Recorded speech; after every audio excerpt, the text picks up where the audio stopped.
वो कह रही है कि तुम आज ही नानकाना साहब चले जाओ। क्यों? ताकि मैं बीबी को बता सकूं कि मैं तुम्हें बुलाने गया था लेकिन तुम नानकाना साहब चले गए। जब वापस आओगे तब की तब देखी जाएगी। अभी बीबी को शक है, अगर मैं चला गया उसको पक्का यकीन हो जाएगा कि हिलमत को मैंने मारने की कोशिश की है। अगर वो मुझे बुला रही है तो मुझे जाना चाहिए। माँ बुला रही है, बेटे रोक रही है, अब तो खुद फैसला कर किसकी बात माननी। दोनों की। अच्छा एक वादा कर, तो बीवी के सामने कुछ नहीं मानेगा। मैं पागल नहीं हूं कि इतनी आसानी से मान जाऊं। तेरा क्या भरोसा? तूने गैरत में आकर अपने सारे गुनाह कबूल कर लिए।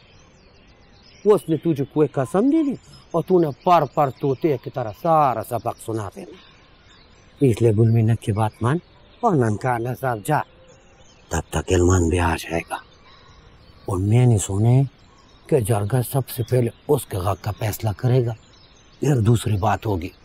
देख लेना, वो बदबख्त अपने हक में फंस जाएगा और तेरी जान चढ़ जाएगी।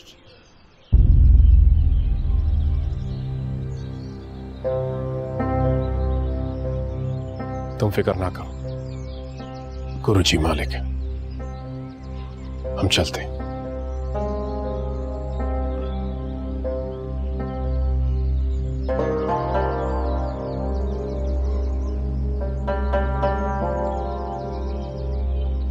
चलो।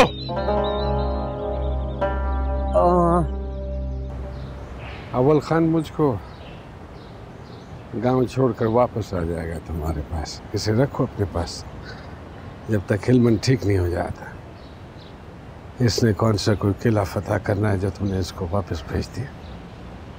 मैंने उसे वापस नहीं भेजा, उसका खुद दिल कर रहा था।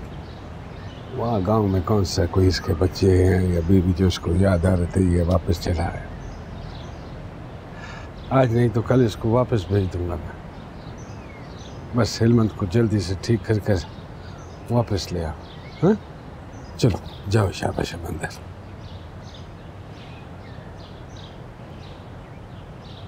दादी,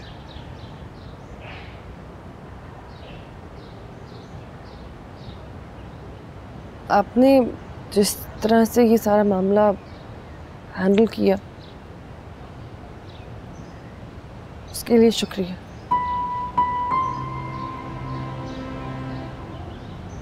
ये तुम्हारा नहीं मेरा जाती मामला है। और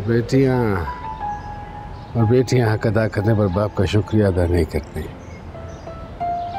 आइंदा ये बात अपनी जुबान पे मत लाना। चलो जाओ जाओ जाओ, शाबाश अंदर जाओ जाओ जाओ।